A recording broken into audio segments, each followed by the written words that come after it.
Good morning. Good morning. It's an early morning for me and a morning for you. Well, it's not early, really. I don't think 9:53 is early. No, it's an hour earlier than for me, but Oh, this is hot. So I'm not jealous that you went to see one of my favorite bands ever. yeah, I'm not jealous that they did the Call of Cthulhu and you sent me a recording of it. I'm not jealous that you were really close to one of my all-time guitar heroes at all. I Just for got the lost. record, I'm not Yeah, jealous. sorry. It's a shame. Well, I mean, I didn't. I only. I would have. I would not have. And I think we talked about this before. We I did. wouldn't have initiated that. And friends who are fans and go to a lot of big concerts and metal and rock concerts, immediately bought the tickets for the double sets, which I am amazed at how they're organizing things. And this might be normal for bands and big ones these days. I don't know, but I think No. Metallica are particularly good with their marketing and Oh, their they're show very good. organizing. And that I mean, and I only found this out.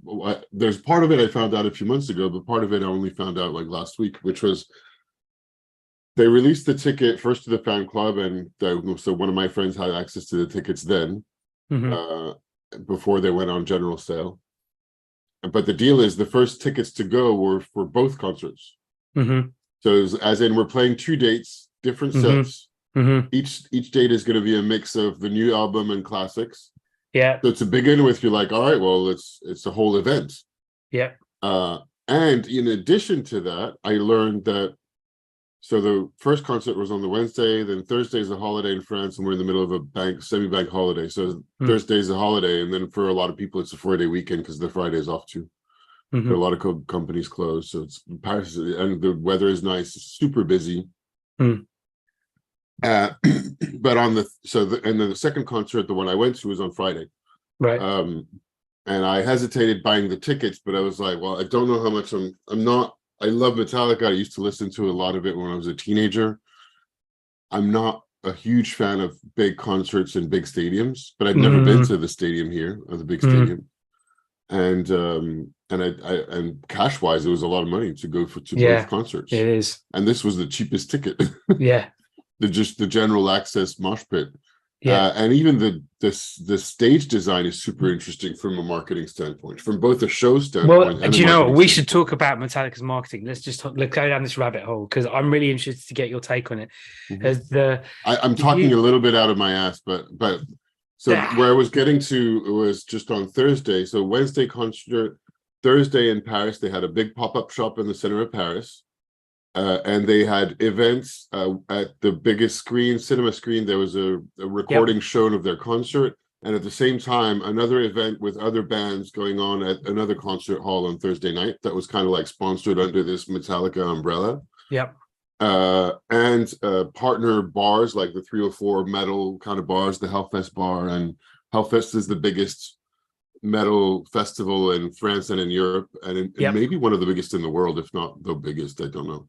And then Friday the other concert, and was packed.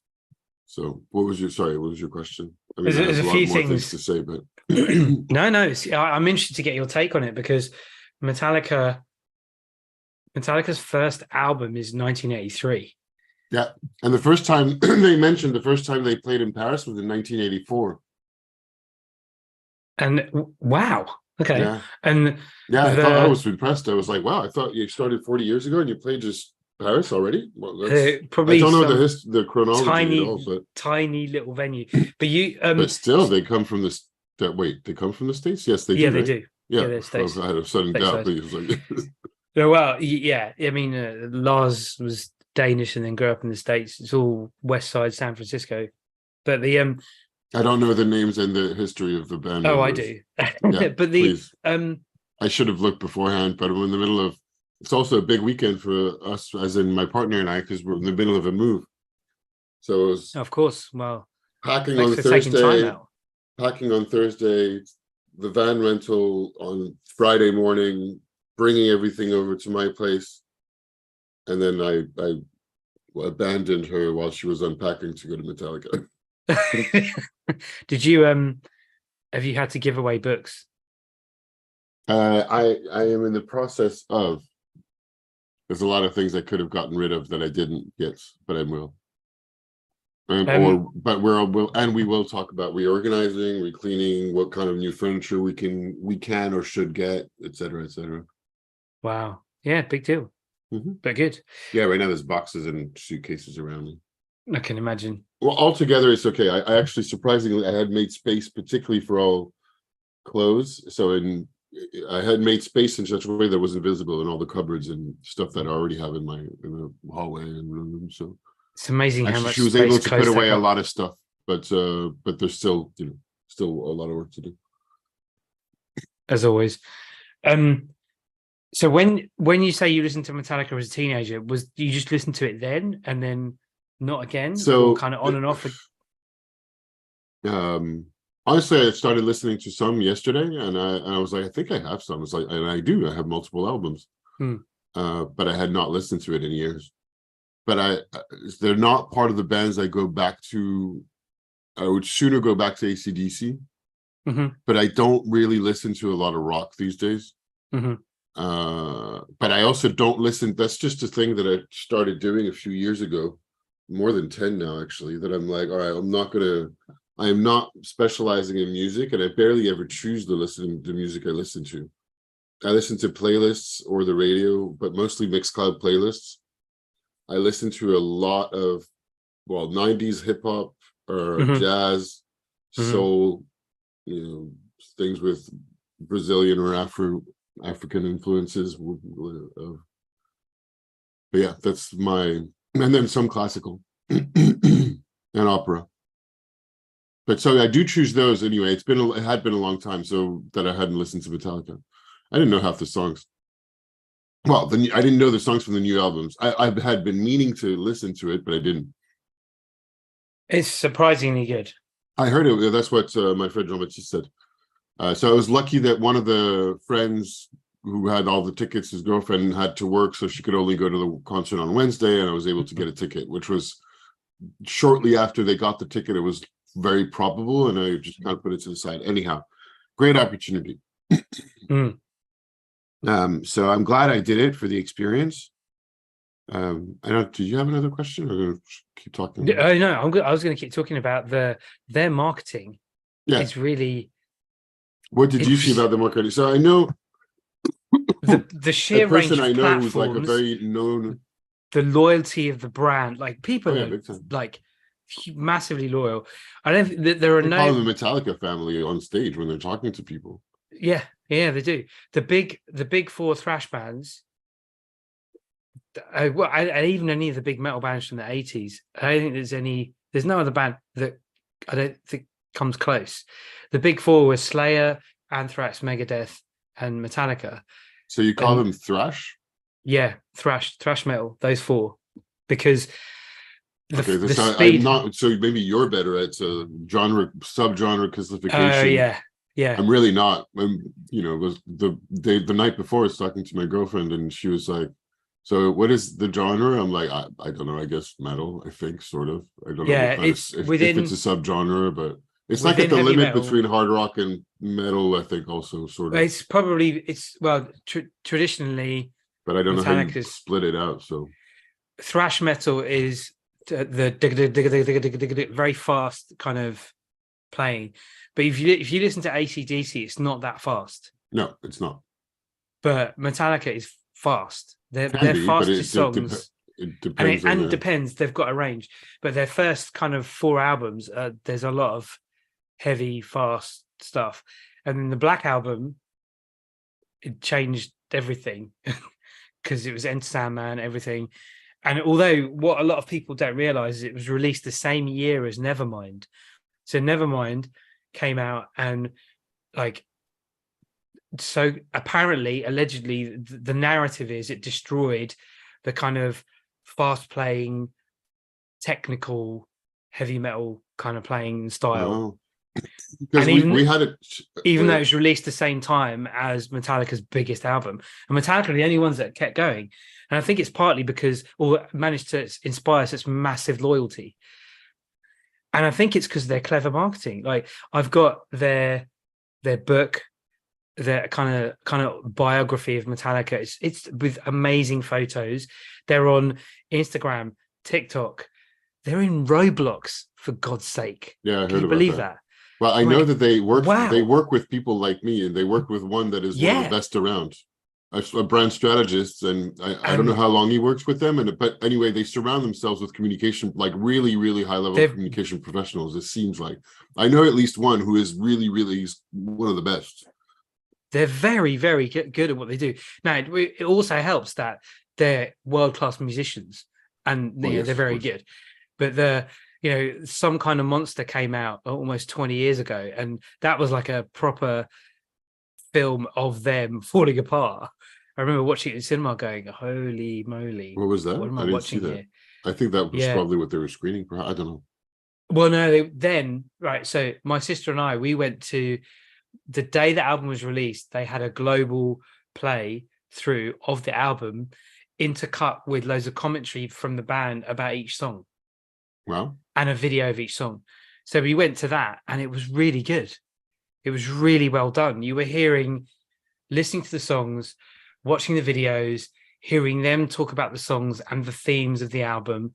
Because this particular album, I think, is lyrically their Which one was deepest it? Was and it the black one, or no? It was something emotional. else? No, this album, 72 Seasons. It was released Oh, okay. in the Okay, got past it. couple of months, or past month. So the marketing, like, there's no other band that does this kind of shit, as far as I can tell. I think I was wondering, and Emma, you might have an idea in what you were talking about with Nevermind and Nirvana. I'm wondering if that has anything to do with it. But with my friend that I went with, well, we were with 5 people, but I went with 2, joined the 3. Anyway, it doesn't matter. But we were noting how, anything rock and metal is got a whole, it's still going strong, particularly for a few bands like Metallica. Yeah. But of course, aging population. Yep. So he said there was a lot more people on Friday and more younger Well, people as well, whereas on the Wednesday it was okay. mostly older Old. population. Yeah. That probably also were, anyway, I don't know. I'm suspecting fans enough. And have the money. I also said that I have the money, because that's one of the things I said, like, let's not forget this is an expensive concert. So you're pricing out a bunch of people, including a bunch of young people.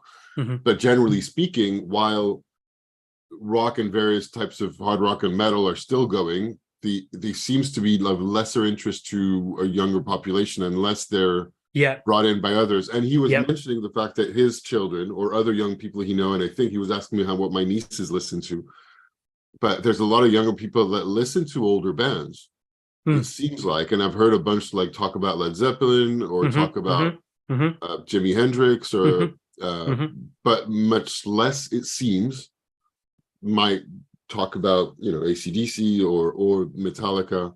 But I don't know if that's true. But it seems like there's the audience is really aging, and I don't know how well they're replacing the audience for the genre. But it's a really good point. And we were wondering why, and is it? I was like, maybe it's just because of the music industry promoting and putting out certain types of music that are engineered to be the same and coming out of whatever pop structure is the most popular. I don't know if that's what it is. Or I think you're right. I think it's partly it, but there's definitely, I think there's 2 things. There's Metallica fans who have children and have grandchildren. That definitely is a thing. But then also, and it comes in waves, and I see it at school. You get pockets of people who get obsessed with music and guitar and playing music. And without fail, when they start playing guitar, they end up exploring everything. So there's a group of kids at school. They play guitar, they're into drama, and they listen to Zeppelin, Hendrix, Nirvana, Metallica, all of that. But then they'll listen to a lot of newer folk stuff. Certainly for me, when I started playing guitar, and the creativity started to go everywhere, but I ended up the same thing: Hendrix, Zeppelin, and Metallica.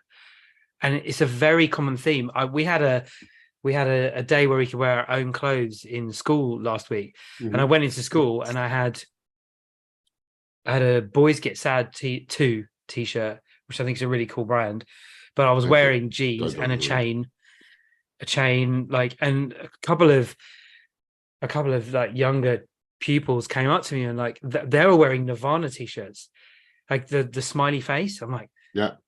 And that I see that everywhere. And occasionally I'll go up to a young person really and say, what's your favorite Nirvana song? And I did this once.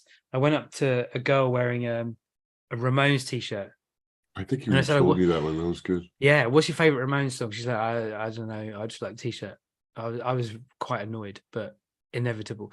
But this kid at school came up to me and he goes, nice chain. Like, and then we were talking about Led Zeppelin, and he's like 14, 15. But there are definitely, I don't think it's any less popular. It's like pockets. But that's the other thing, is the other alternative is maybe it's always the same kind of minority that gets into music and does explore various rock genres. I think it's true. Because actually, when I was in high school, I was hanging out with musicians. And so that's why I discovered Jaco Pastorius and Weather Report and, wow. and metal. So yeah, listening to a range, like one group of friends were into more of the Weather Report type stuff, but not only. Led Zeppelin for sure.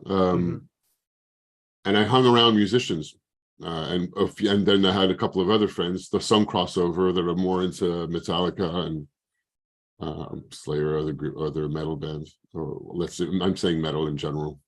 But it's interesting. The first parts were pretty good too. Well, there were two bands in the first part. I have to go find the names again because I don't know them right now. But one is headed by the Van Halen's son. Oh wow! Yeah, and he's good. And it was good. I really enjoyed it. It was quite good. It was I don't even know how it qualified from a genre perspective. It was, I guess, slightly more traditional as a. Van Halen dying was a very big deal to me. I don't remember when he died. And I think guitar-based music is disappearing. I don't know if it's maybe folk is having a bit of a resurgence. Maybe creative kind of Ed Sheeran is like he's oh my god, he's everywhere. But he's a very, very, very, very good guitarist and songwriter. Oh, yeah? He's excellent. I did not know that. I just kind of assumed he's just song. He just sang. I did. No. But I don't know. He's incredible. Like he did the traditional thing. He went around and played loads and loads and loads and loads and loads and loads of gigs. He got good. 10,000 hours. That whole, Oh, by the way, Liquid Death was the headline sponsor for this event. I've been using that as an example everywhere because so now they only had one tent outside, which of course I noticed. Yeah. On the other hand, they're not known in France. I don't think they're sold in France. Okay. So they don't have a massive presence. Even I just only noticed that on the top of the ticket there was a little line that said Liquid Death presents. And of course, compared to the might of the stadium itself. Yeah. Well, the water in the stadium is not Liquid Death. Let's just say. Yeah. The Liquid Death website, I showed a group of amazing. I showed a younger, so these guys are like 14. I showed them the website and they've got Travis Barker from Blink-182, right? Now, Blink-182 had an album called Enema of the State. So on Liquid Death's website, they've got Travis Barker, Liquid Death Enema Kit. You can get an Enema Kit, Liquid Death Enema Kit. It's very, very well done. It's very funny. It's very silly. Yeah. But their marketing is amazing. I mean, it's a guy from advertising who created the brand. It's so stupid. What's interesting for me is the kids didn't get the reference. They don't know Blink-182. They didn't know. I was like, oh, it's Blink-182, Travis Barker. What? But of course, he's married to one of the Kardashians. Oh. So, I only know this because Davina watches the Kardashians. And I was like, oh, it's Travis Barker. What? I was introduced to, my partner introduced me to the Real Housewives series. Oh, God. She's a big fan. Oh my god! She's a massive fan, and so I watched an episode. Yeah, there's loads. So it's like, where do we start? What do we want to? So we started with an episode of, and she chose she really thought through what episodes she wanted to show me and what order to show what aspects of the show. Anyway, it was the Real Housewives of New York City. Davina's An watching episode in the middle. I mean, it's like way not at the beginning at all. Yeah, it doesn't matter. Where they gone out? No, it doesn't matter. Well, matters to me because we had a long prep session on who's who, and I do get into it. I mean, as in try to understand what's going on here. And I really don't like this type of shows. But no, I don't either. Davina was watching Real Estate of Hollywood, LA something. Oh, God, I hate this type of stuff. And my sister-in-law loves it as well. I can't deal with particularly it. The real estate things. She loves them. I can't deal with it. I cannot deal with it. It's just horrible. The last time I had watched things like that was with my sister-in-law a few years ago. She introduced me to The Bachelor that I'd never watched. That seems a little bit more interesting because it's not as. It's more. Not. I think I'm more. I guess amenable, even though it's completely ludicrous, and it's still totally the same stupid. The same editing method is used, which drives me nuts. Yeah, the bit where they there's play only like a 2-minute segment, and then 2 minutes of repeating the segment. What just happened? What's going to happen? And then an ad break, and then that happens again. So you feel like nothing's happening. I hate it. Ever. It's just driving me crazy. I'm so glad you said that. I thought I was the only one that hated it. I think it's just like they're trying to be TikTok before TikTok. It's horrible. It's horrible. I can't. Yeah, I don't really understand. Coming up next, and you've heard the coming up next 4 times. I'm just, please, can we have some kind of story or narrative or exploration here? Because just let us watch this thing going on. Instead of telling us what's going to happen. Ugh. I agree. I thought I was the only one that hated it. I'm glad I'm not. No, I think we're not the target audience, though. Well, that's also true. No, I don't know what makes it that something targeting mostly women, probably mostly, I would say, and the repetition. I don't know. Maybe there's guy-targeted shows that repeat. Although the real estate might be more mixed gender, more mixed targeting. I'm sure there's a lot of men that watch this stuff, but come on, I think the majority is probably women. I think. I don't know. Could be wrong. Going back to something about Metallica and music again, it's that I was talking about the first parts, but I'll come back to that. I forgot. Did you watch Stranger Things? Yes, but so it's interesting because my friend James D'Souza, who's staying over, tried to use Stranger Things as a point of reference to explain to my girlfriend what Metallica was or which songs she would know, because I told her I'm sure she's heard some of the songs. Yeah. But she and I have not seen the later seasons. I have missed the last one or the one before as well. Yeah, that's so interesting. He used that as a reference point because I wouldn't if I was explaining it to your girlfriend. But it's recent enough to be making sense, and apparently the latest season has nothing else matters. At least that, but I don't know. I think he mentioned that. No, it has. I could be wrong. I can't remember what he said. And I didn't see it. So what's interesting for me is heavy metal is featured very prominently in that season, especially around a particular character and the way he wears, the way he talks, the way his style is, the whole thing. And it's high school kids, of course. But the thing that I found very interesting is the Metallica song they picked is probably one of their. I think it is their fastest. It's one of their heaviest and one of their longest, most iconic songs, and it's featured in the episode really quite heavily. Ooh. And so, which song is it? Master of Puppets. Oh, it is. Okay. I was hoping they would play that, but they played it on Wednesday. I asked her, I didn't see it. But they finished Friday with Enter Sandman, of course. Okay, yeah, but technically, and Master of Puppets is one of the greatest songs in the metal genre. Technically, structurally, lyrically, the whole thing is perfection, as it really, really is. The whole thing, and for them to use that song in that way, in that TV series that has mass appeal for a bunch of young people, suddenly what happened, of course, is the kids they like that character who's a standard heavy metal trope. He wears denim and he's got long hair and he's like, has the badges on his denim, all of that kind of stuff. And he's arguing about people saying that, it's not music, it's just people shouting, and this is music. that kind of stuff. To use such an iconic Metallica song that's not, it's a heavy song. Yeah, it is. It's I a re-listened to it yesterday. I hadn't listened to it in a long time, but it is one of my favorites. Yeah, it's such a great song. And that's classic thrash metal.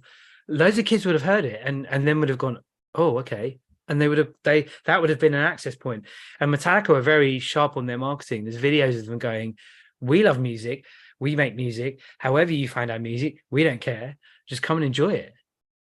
Because there was all these purists in Metallica fans going all pretentious about like, oh, people don't really know what Metallica is because they just watch Stranger Things and they don't really. Oh, really? Which honestly, I find Where it so was that? Was that annoying online or online? Even some people that I know just dismissing the kids, and I was like, don't be silly. It's music. I don't care, and it's heavy and it's loud, and they're still making good stuff. So be quiet and go away.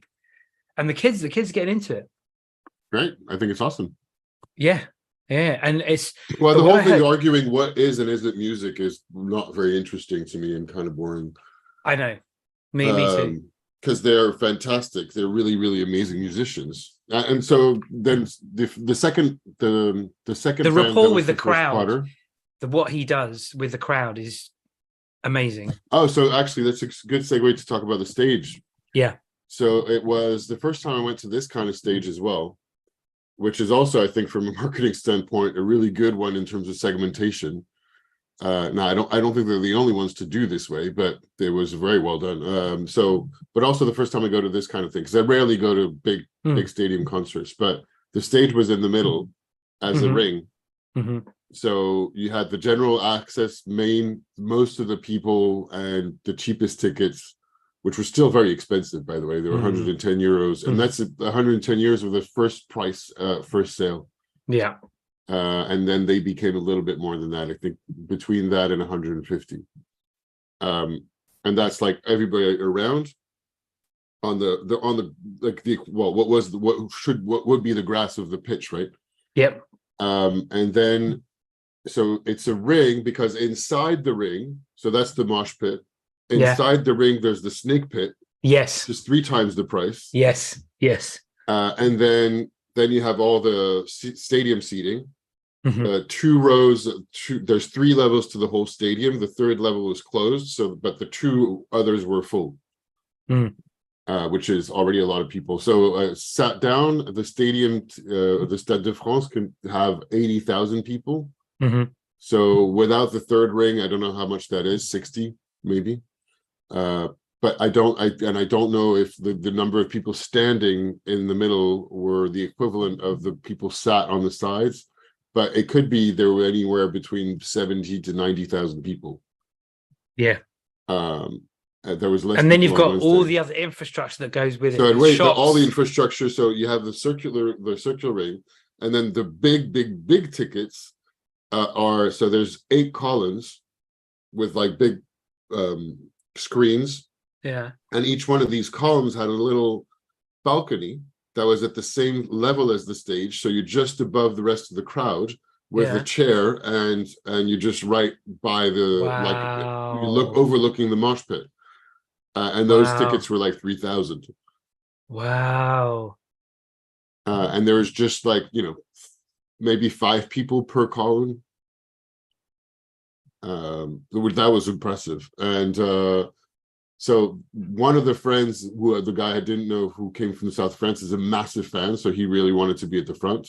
Yeah. And I was hesitating. My friend who stayed at the front on Wednesday and said he was tired. He was at the end of the week. He had a lot of busy stuff going on, so he wasn't sure he wanted to stay for the whole thing. In the front, I mean. Yeah. And I was like, well, I'll go for the experience, but I'm not sure. Depending on how rough it is, I don't know that I want to stay there. How experienced are you in mosh pits? I'm not. Oh, okay. Okay. No, just like I said, I've not really done any stadium concerts. Okay. So it made me think of we were talking a little bit about crowd movements. Do you remember the big thing did we talk about that last year in Halloween time in Korea, the massive accident with a crowd movement? We did briefly.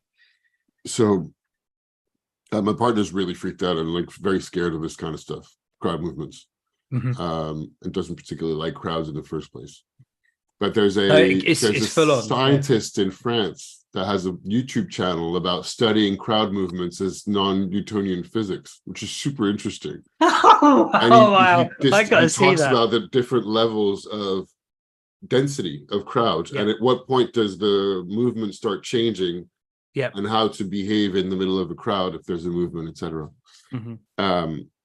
So the first part went up to the front, close to the front where the two others were. Three others were. The other, anyway, it doesn't matter. Other friend is smaller, and he spent Wednesday night. He's like, I'm not doing that again because he's quite small and he's like not fun. Second part, we left, then we came back, managed to get closer to them. So we were there was maybe like 7 to 10 people between us and the stage. But not far. 7 to 10 people. It was like it was very difficult to be able to count the heads in front of me. Like, wait, are there 5? I was like, oh, there's 5. No. I was like, no, count again. Oh no, there's twice as much because we're really, and at this point, like this, like seriously, just and that's before anything crazy started. It was just the first few songs. But there were already a few crowd movements, like just suddenly jittering to the side very violently that you don't know where it comes from, which is exactly what that guy in the YouTube video was describing. Sometimes you get some of these sort of seizures when there's enough people, you don't know where the movement's coming from. And that's even before anybody was dancing or anything, right? Or barely. There was just a tiny bit, but like it was compressed big time. And so the nature of the round stage, I get how it's really attractive that they can get a lot of people. It's much better sound organization, even though the big drawback of the stadium is the sound is crap.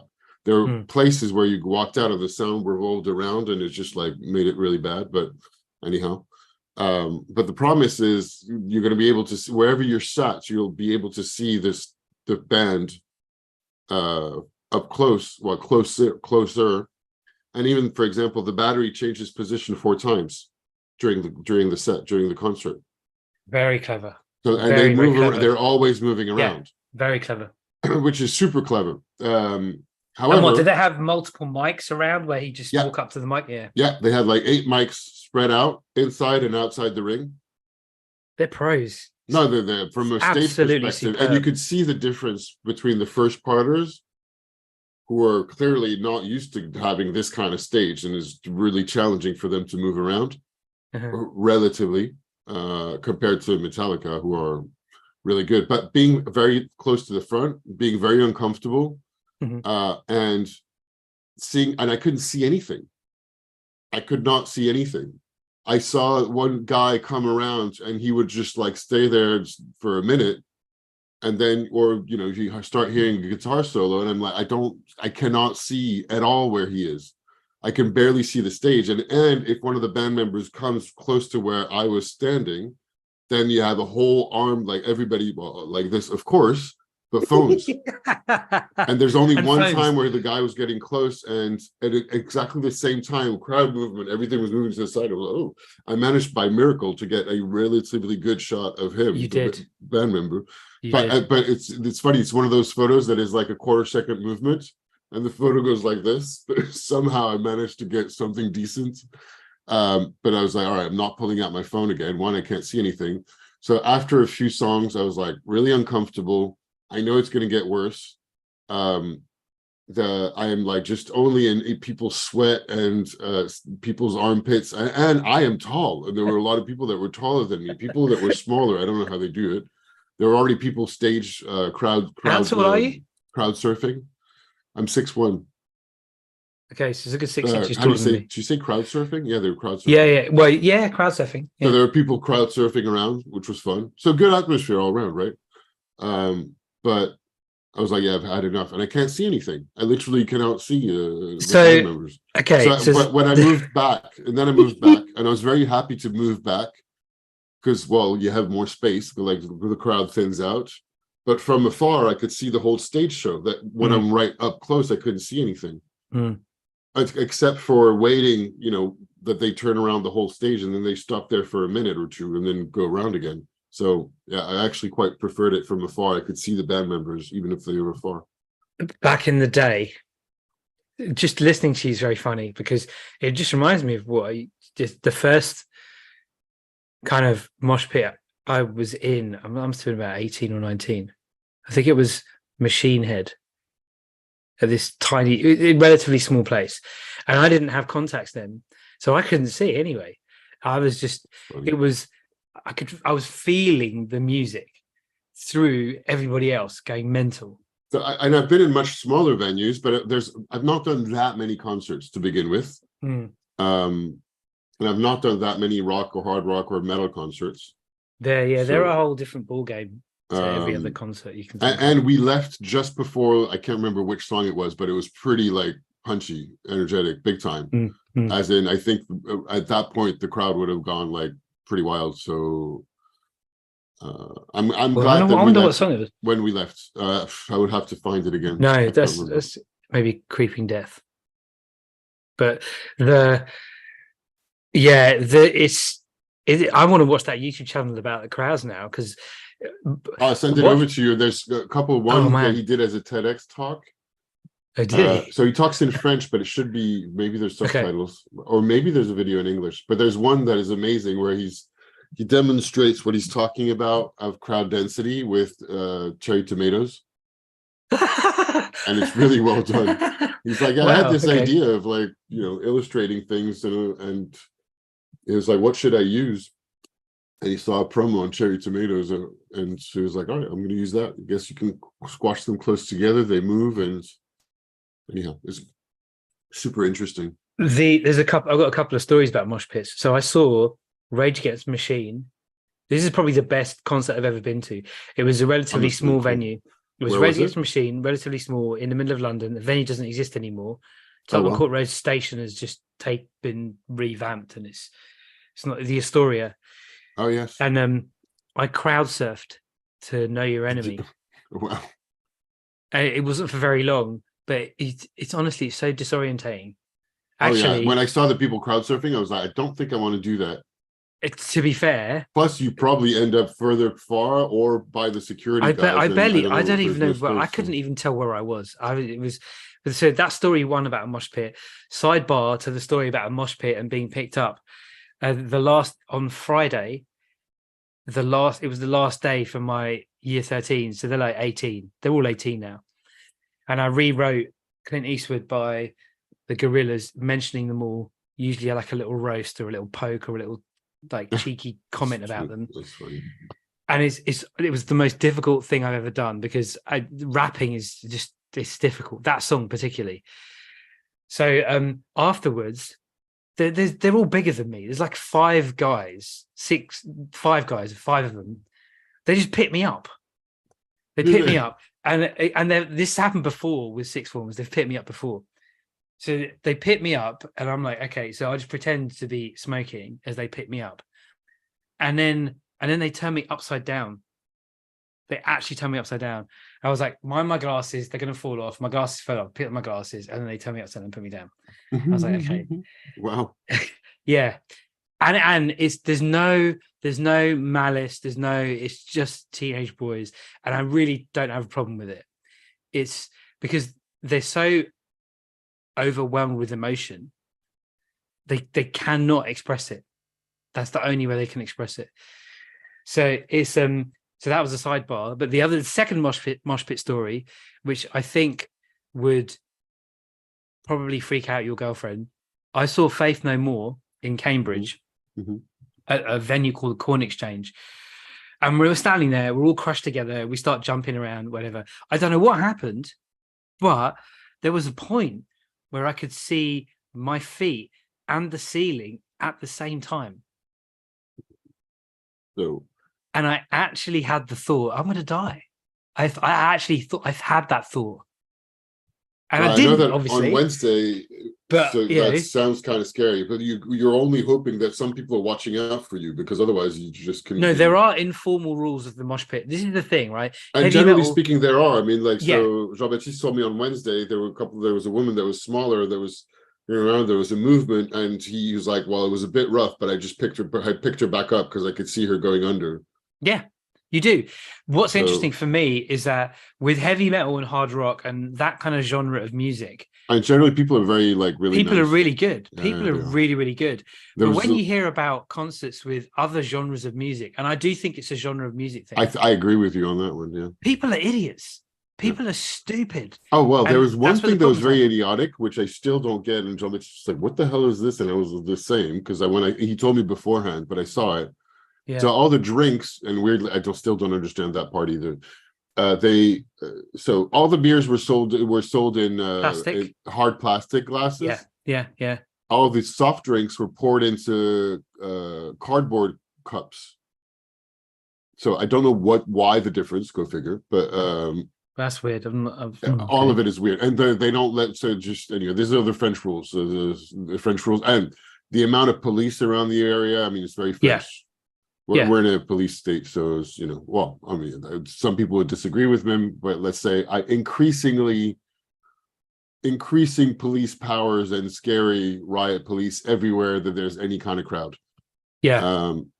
But that's not my point. My point was people threw their plastic cups where they had beers in as a thing. So Oh there's no, that's the plastic thing. cups flying That's the over, thing. and I was Yeah. like, I Yeah. don't understand why this is a thing. It It's like might. It's not just heavy enough. It's not heavy enough to really be hurting anybody, but it's heavy enough to be bothering, or that if you get it bang on the head, it could hurt you a bit. Yeah. And I That's don't not. understand the appeal when That's the there's like thing. everybody is super Yeah. crowded close to Yeah. one Yeah. another. I No, don't get it. that's the thing. That's not. I'm not surprised. There's also. It's not always beer. At least there was in the gigs that I've been to. It could possibly be urine. No, I but they were don't know if it was. mostly throwing empty cups, not full Oh ones. yeah.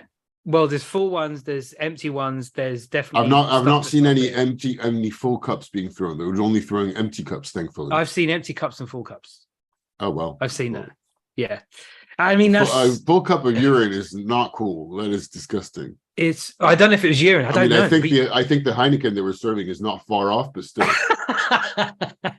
But I don't know. You just, to be honest, the gigs that I've been to, I can't tell. I'm so into. I don't even know what's going on half the time. I'm so absorbed in the moment. I'm not even drunk. I'm not sure. I wasn't drunk. It's just, yeah, it is. Like I had a couple of beers, but not well. One, I didn't want too much, particularly that I knew was going to stay to the front, and going to the bathroom if you're in the middle of the mosh pit at the front is a problem. Yeah, it is. So, don't want to do that. So yeah, I do hear about the kids now going to festivals, and the stuff they do. It's not. I wouldn't do that. I wouldn't just do loads of drugs and like be whatever. No, I go for the music. It's the music for me. Always get high on the music. And I haven't been. Yeah, I haven't been to it. Well, hang on. What's the last gig I went to? Pearl Jam. That was outdoors. It was huge. It was with the Pixies supporting. Great atmosphere. Oh yeah, but again, was it in Hyde Park? Yeah, it was. I'm glad I had the experience. It was great. They're fantastic musicians. I'm really not a fan of like the big concerts. It's not my favorite at all.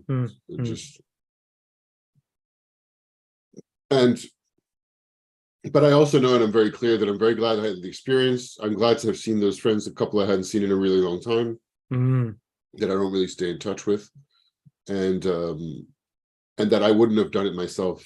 I don't tend to spend this amount of money on concert tickets. I just don't really want to. The group experience.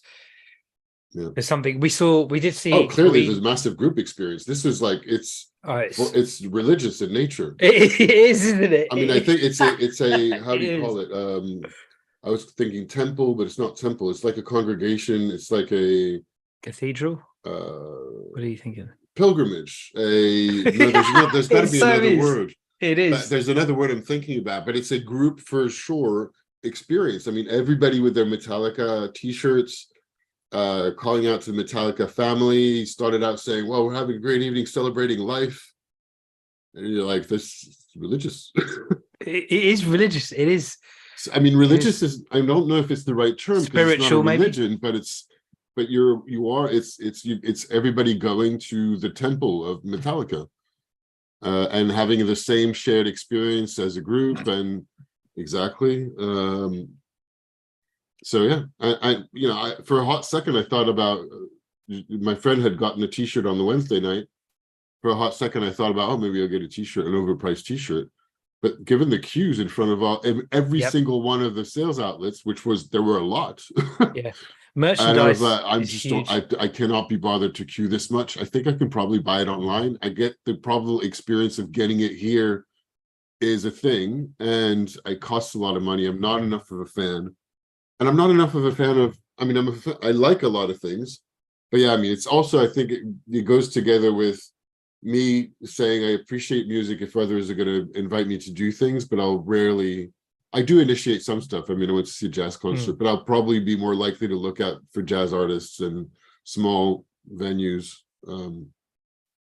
than massive concerts that cost It's a lot really of interesting money. you say it is a spiritual group pilgrimage type experience. It really For is. sure, particularly in this kind of, like, any kind of big thing anyway. Everybody's gathered around, and like Beyonce's coming this weekend to the stadium, so it's going to be a massive one. Probably very different crowd. Yeah. Um, I don't like it when people call her a musician. She's an entertainer. She's not a musician. I don't. For me, She's I not a just get annoyed. musician. She's not. Is For she not a me, singer? I have no idea. she's a singer. She's an entertainer. She's probably a pretty good dancer. Is she a She's not a good musician. For me, songwriter, or does she write her songs, or no? no idea. Probably not. Don't know.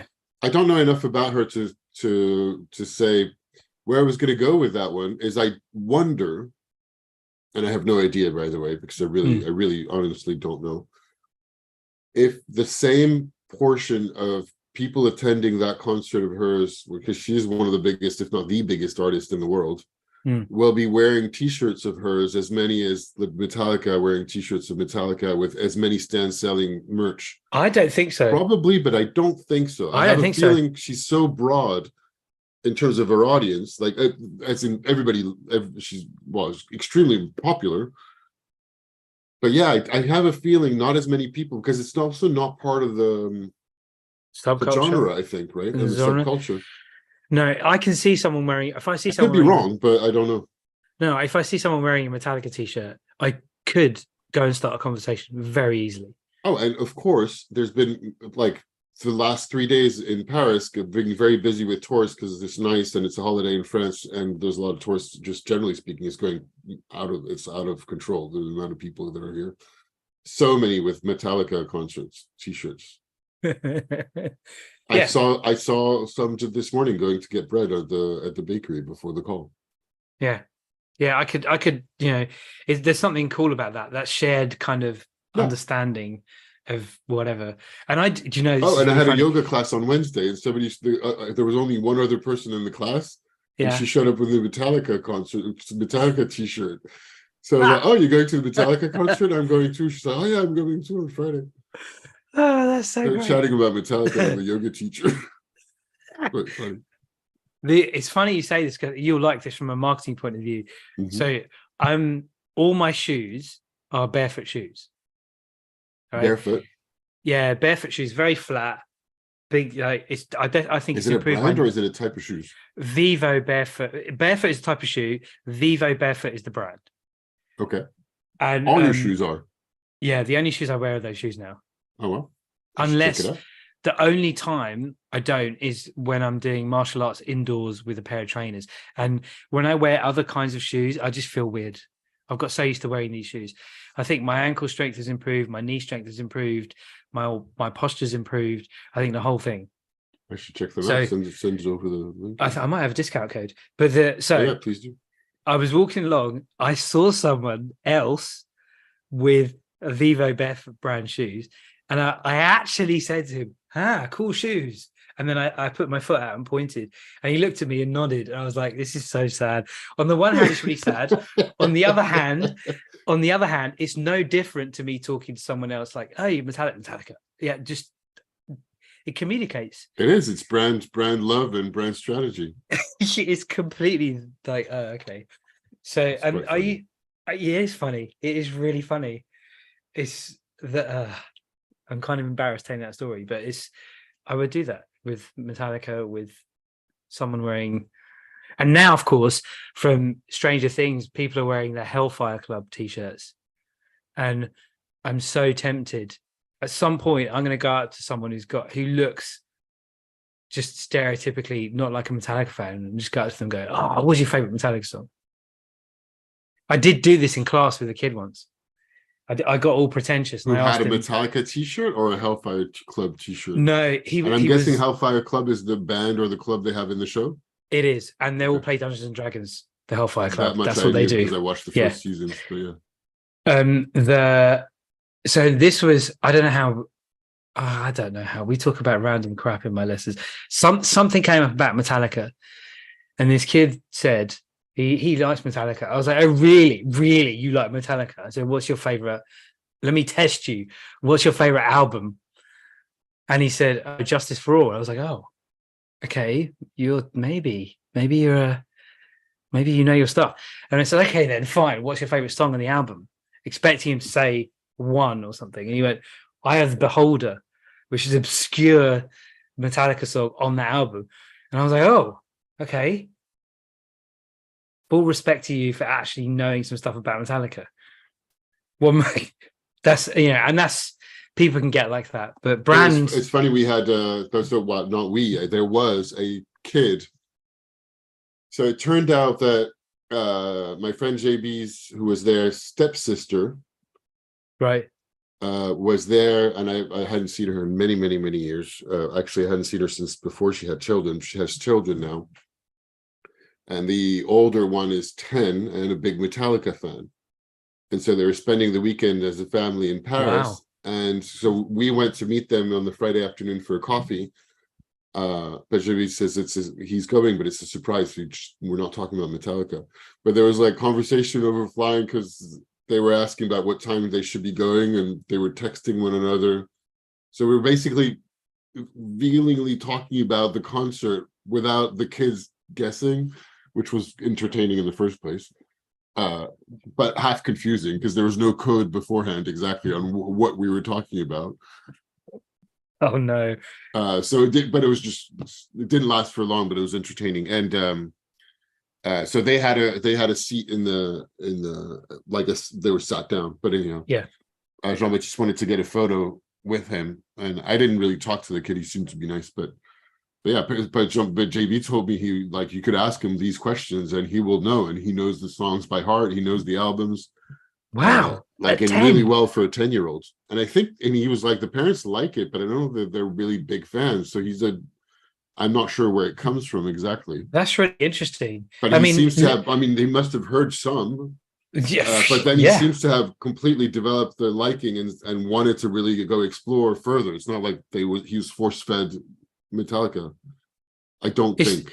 What's really interesting is listening to you talk about this. Like, I'm thinking like how similar it is to like the football team kind of loyalty, and then also thinking about how my nephews are about Marvel. And my 8-9-year-old, it was 8-year-old nephew. He was 8 at the time. I remember having a conversation with him in depth about 10 Rings, the Marvel film, and he knew all the intricacies that I'd completely forgotten about the story and the whole thing. He's also super into Transformers and knows loads about Transformers. He's not even 10. I'm like, wow, that's awesome. It is awesome, and I genuinely enjoy listening to him.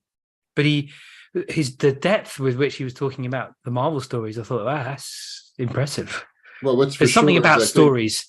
There's something about stories and something about, I don't know, deep diving into a topic or an interest. That's true. The people I enjoy speaking with are people that enjoy diving into topics. I had a very funny conversation with so I went to help my girlfriend clean up her apartment, but I was tired and I just kind of gave up at some point. I said, and I really wanted to read my book. I'm at the end of the 6th volume of The Expanse, which is it's really good. That is also from an engineering perspective, really well done as a book writing. Okay. I noticed the chapters are short and they get shorter the closer you get to the end of the book. That's interesting. It's really interesting. Why? So, does it make it more tense? It makes it tenser. It makes you want to read more. and just get to find out what's happening, because you're like, and I noticed the chapter is going from like 25 minutes to 15 minutes to 5 minutes, because I have my Kindle option is on time left in chapter. Oh, okay. Anyhow, but yeah, I think I was going to try. I went to a terrace because it was nice weather, and I thought, I'm going to have a drink and read a bit. And these three guys next to me were talking really loudly and seeming a bit drunk, completely funny and outlandish conversations. And I just caught one of them's eyes, because I could not read. I was like smiling and laughing at how crazy their conversation was. And the dynamic was, one of them was kind of trying to put points across, but the two others were having none of it and not listening to him. So he just ended up listening. Then the two others speaking at him. One was camped on some position, whatever, and kept repeating the same thing over and over again. And another one was provocatively saying completely outlandish things at him to force him into being shocked and respond. But they were like, they started some kind of crazy conversation about women and what women are and men, and then they were arguing about chocolatines or pain au chocolat, but with as much fervor as the previous conversation that was about societal something to do with men and women that I barely understood. And I love conversations like that. And then they invited me into their conversations, and then we was like a big conversation about religion and the Catholic Church. So there's one guy from the Bahamas, one guy from New Zealand, and one French guy, mostly talking in English, a little bit in French as well. They were a lot of fun. I had a lot of fun with that conversation. It was really good. So this one guy was like, there's only two branches that I recognize as valid of Christianity, and he's a Catholic believer. It's like the Catholic Church and the Orthodox. Everything else is garbage. I'm like, what? And then the one across is like, well, I'm not a believer, but if I was, I'd be a Protestant. No, that is garbage. You can't say that. That sounds like my kind of conversation. It was a lot of fun. And I barged in. I was like, "What? You're not listening to anybody? So what are we talking about?" Actually, it was anyway. It was very entertaining. I talked a little bit about myself as well, but it was a lot of fun. I had a few beers with them. I'm going to segue to writing, because this is the perfect kind of stuff that in Bird by Bird she would say, write down. Now, last week I said I promised I'd finish reading Bird by Bird, and I haven't. But you need those kind of snippets written down. Like, this is the type of stuff I need to journal about, but it was also then a busy day. I ended up, writing 3 lines just before bed, and I hadn't journaled for 3 days before. I'm not great on my journaling these days. I'm okay keeping it up. I haven't been great, actually. I started moving to Obsidian for my writing, and I think because I want to. I want to transition everything, so I wanted to test it a bit more. I want to watch some more videos, because I did post twice on LinkedIn, 2 articles this week, so that's good. It's very good. And I had, I think I texted you about it. I had you did it in French, and the translation one, is that one? I did one in French, one in English.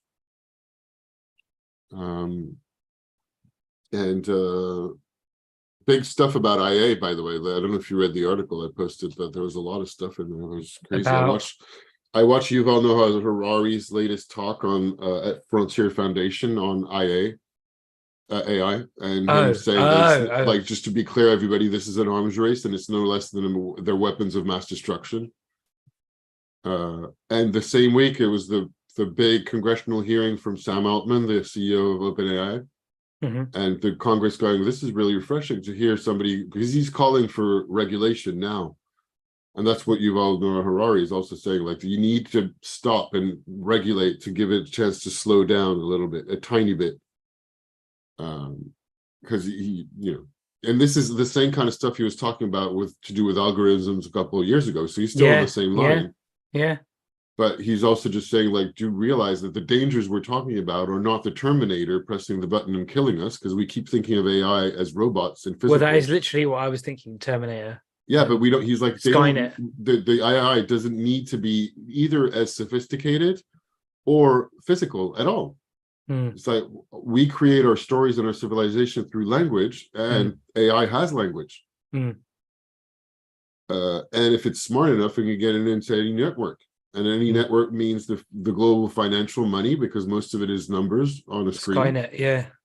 Skynet.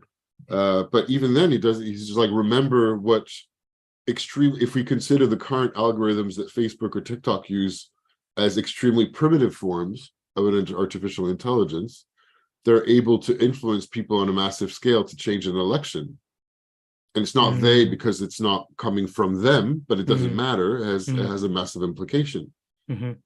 So, and I watched this, and I also came across this, or that's what I mixed in for my post on LinkedIn.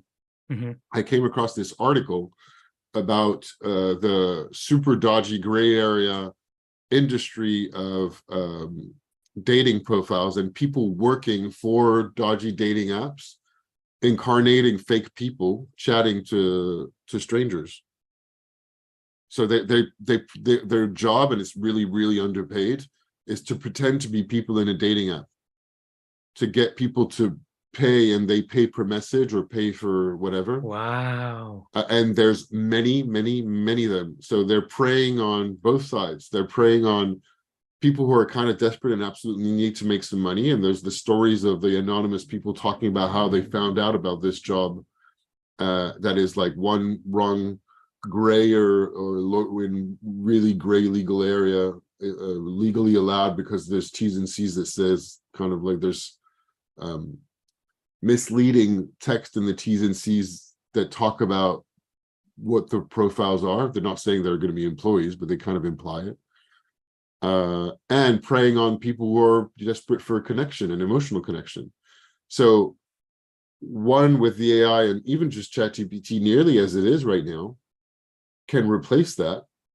So there's the people desperate for cash, pretending to be people in a dating app, and the people who are going to be looking for messages. How would they know if they're talking to a real person? Then the next step goes along is, of course, not gray area. It's just customer service. And I used to work on chatbots, and the customer service departments of big brands wanted to know how soon the chatbots could be taking over all their call centers. And when you start talking call center staff in India and the Philippines and wherever, we're talking a lot of people. And that's very soon.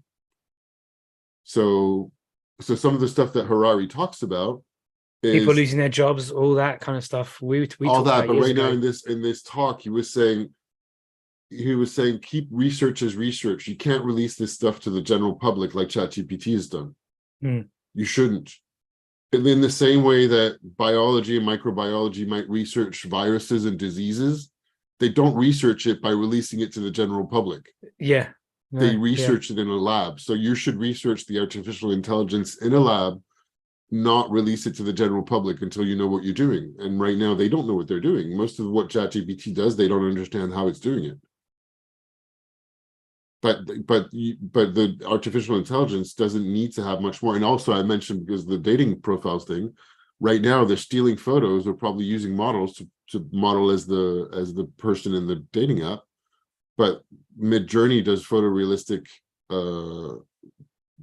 AI images. You froze. You froze. You froze for a second. Yeah. I was saying the dating apps right now have to use or steal photos of real people to be the pretend dating app profile. But right now, or very soon, Midjourney and Wally can create photorealistic fake people. Yeah, they can. So you don't need anybody to do this, and you don't need it to be Skynet or anything as dramatic to influence people individually and as groups. Which sounds a bit similar to if something happens in a big crowd, you don't know how it's going to ripple out or squash or change or whatever. Yeah. I'm all depressed now. Thank you for that. The whole thing, those few news are really scary, like properly scary. Actually, yeah, I'm not depressed, I'm scared. But so you wrote about this. This is one of the things you wrote about. I didn't see that article. How did I miss that? I'll send it to you.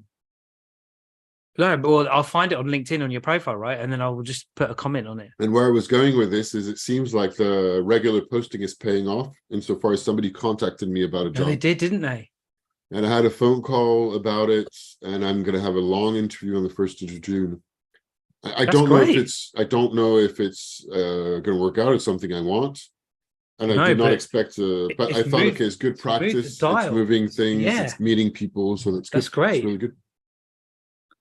That's great. And on, I know the commenting really helps stuff on LinkedIn. Yeah, I And didn't do a lot of that. I did a couple.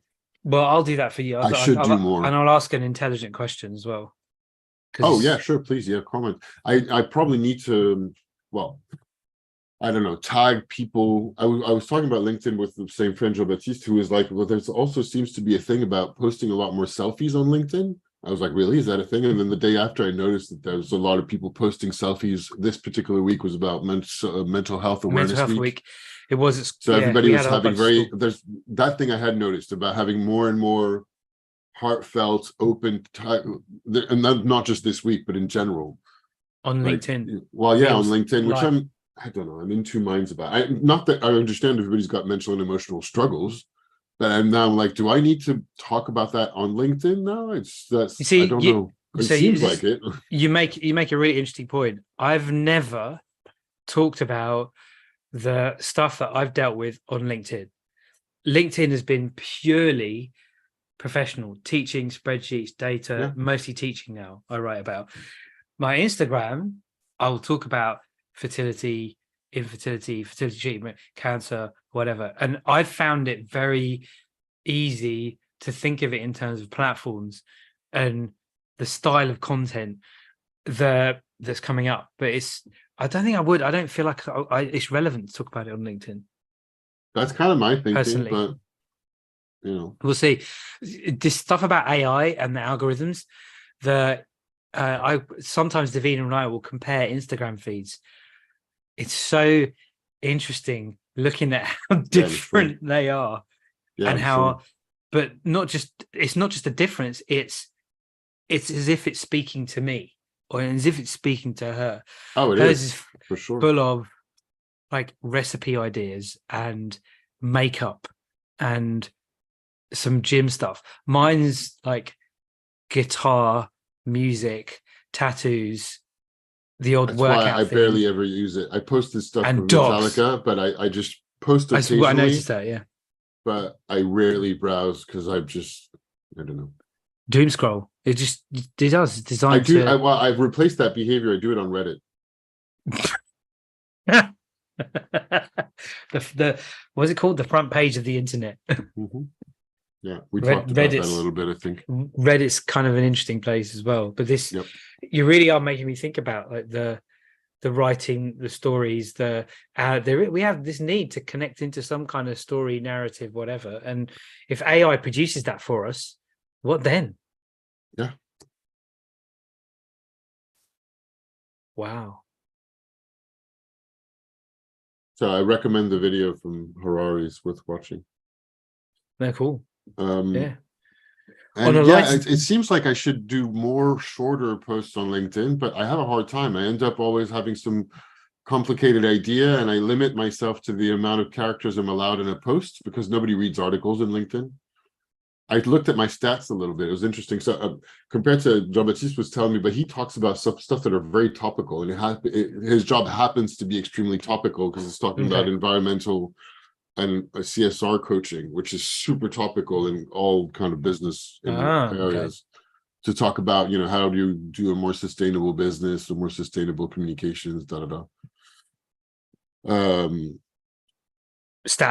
on LinkedIn. But yeah, You looked at yours. even though they're lesser than his, my highest number of impressions, funny enough, were the posts where I had articles, but nobody clicks through to the articles. It's like 400 impressions and 10 people click through to the article. You can see how many people clicked on the article. Really, I didn't know that. Yeah. So is that where you post and you have a link to your article somewhere else? On LinkedIn, right? Still, because you have the option to write an article, but very few people. Your article on LinkedIn, on not a LinkedIn. Different one. Oh, okay. There's a publishing platform on LinkedIn that's not just the posts. That's like, they're called articles. Yeah, I know what you mean. Which, for example, the last one I did, I ended up doing as an article because I wanted to put a photo and links, URLs, which you can't. Well, I wanted to hyperlink. You can't hyperlink in the normal post. You can add links, but they translate them into a LinkedIn URL. So I did that for the last article because there were references, but I titled what they were so that you know before clicking whether you want to go watch URLs Noah Harari's talk or not. But so on my point, I think what I was trying to say is I have a hard time writing something very short. I don't know what to say in very short. I end up going into thoughts, mixing things together, and writing a long post. The Relatively long. It takes 2 minutes to read. You said you got more impressions on the post than clicks to the article. You must be putting something. It seems the last 3 months, what's the in ones the that got the in most the impressions are the ones with an article. It seems like, but they also get the least amount of click through. So you don't know what the point is. So what's happening in the? By the way, an impression doesn't mean that the person clicks on the read more, in meaning that they just it's appearing on their screen somewhere, whether they see it or not. Right. Okay. Well, maybe yeah. Right. So it doesn't mean much. Particularly now that LinkedIn has changed all their rules. So, to be able to get more impressions, you need to be a premium member or buy advertising, blah, blah, blah. So I still do it to play the game, particularly if you never know if you're going to come across someone or somebody sees you or I talk about myself, give out cards, and then they go look at my LinkedIn profile to see if there's activity. So the fact that I publish regularly might be more for somebody checking out my activity on LinkedIn, whether there's some activity in what I'm talking about. Well, it's proven. You've got a call. Yeah, exactly. So I'm hoping I'll just keep going. Now I'm wondering what kind of stuff I should talk about. I'm always trying to balance between, maybe I should do something shorter and more topical, but then I spend more time thinking about what that should be than I do. Surely writing a post about Metallica. Surely. Oh yeah, I'm going to write one for sure. That's just. But I know myself. I start it, and then it's like, I would just go one over the 3,000 characters. I need to re-edit and shorten it, but that's the maximum rather than 2 lines. I can't. I mean, I can, but I don't know. What do I write? Metallica. So surely I want to write something smart and thoughtful. But you could do 3 posts. Have one with the picture. There's one picture you sent me of something, and write about why are they the cardboard versus plastic, maybe, or the cues at the thingy, everything we were talking about, the loyalty. Even what your little speculation, Beyonce's coming next week. Are people going to buy as much as they are in Metallica? I don't know. It's a religious experience. That would make a nice little post. Oh, there's tons of, not little. You already told me multiple ideas for multiple posts that each one of them can easily be 3,000 characters. It's okay. It's fine. Just saying. I don't know how you could write that. Well, I suppose I could write that much. I could. 3,000 characters goes fast. It does go fast. It does. Right. We should end because I do need to go. But I wasn't expecting to be as enthused. This is one of the most times I've been most enthused, maybe because we're talking about Metallica. Awesome. And equally enthused and depressed. No, not depressed. Equally enthused and scared. AI is coming for us. We should have done this the other way around to not finish on a scary note, perhaps. This life, it's scary and enthusiastic. We've got to ride the roller coaster that AI is providing. Yeah. Soon we'll just be disembodied brains stimulated by information.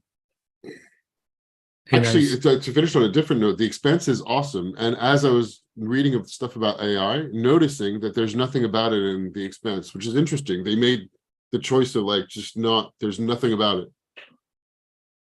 That future doesn't seem to hold anything to do with AI. And I've just thought about it this morning. I was like, wait a minute, they have sophisticated computers, but they don't seem to have any kind, or it's not part of the world or the story in any way, shape, or form. I got two responses to that. One is the whole theme in Dune about the Butlerian jihad, where technology reached a point where it wasn't going to go any further. And then the other one is I'm really enjoying Dresden Files Part 2. It's really good. It's really good. I'm like, how the hell have I read so much? It's great. Just what's happened here? There's werewolves, and his skull doesn't know anything about werewolves, or he does. There's werewolves. It's so good. It's really good. So but you start to get why and how I got to my book count for the year reading the Dresden Files. Well, what's good Page about turners. Dresden Files is there's definitely a sense of a larger world Mhm. that I don't know about, that I want to know about. I Yeah. want to know what happened. What did he do to his master? How did Yes. what, just please tell me. And that Now I'm gonna have that to happens little by little and really, really good, really well. It happens really well, and I think there's a lot that gets put in place from book 1 to book 10, 11. What have you done to me? And then at book 12, it's like it starts going exponential in terms of like the backstory comes to the front, and there's a lot like big things changing. Well, I think no the spoilers, 12th, no spoilers, no spoilers. I'm just going to give you don't tell me. the title of the 12th book is called Change, or Changes. That's it. Yeah, that's it. Wow. But that is a very Relevant, apt. Well, yeah, apt and subdued or ephemeral like title. Yeah, wow, I didn't expect the changes to be this. But yes, it's big. And so anyway, all that to say, it's awesome, and they're fantastic. It's really good. It makes a nice change from all the non-fiction that I read. It's really good. So as you progress, I'll be happy to have I think we're gonna have we'll our circle whole back to the Dresden Files. We are definitely going to talk about this, and we can get more people reading it. That would be good, because it's for sure. It seems really popular but not known. Yeah, like a sleeper kind of book. Well, it is big in its own circles, but it could be more popular. I'm very surprised it's not more popular. Yeah. Cool. All right, great. And have a fantastic day. Really good talking to you as usual. Of course. And next conversation, is it going to be next week? It might not be. No, probably not, because I'm going to be in the south of France for my brother's 40th birthday. It's my sister's birthday as well. Okay, there you go. So his birthday's on the 29th. Is your sister on the 28th or 26th? 26th. Friday. Okay. But we're all going, and it's a bank holiday here. So and it's a bank holiday too. Next time, maybe we'll talk more about writing. We always talk about writing Dresden Files, probably, and why everybody should read and not be scared of AI. Absolutely. There we go.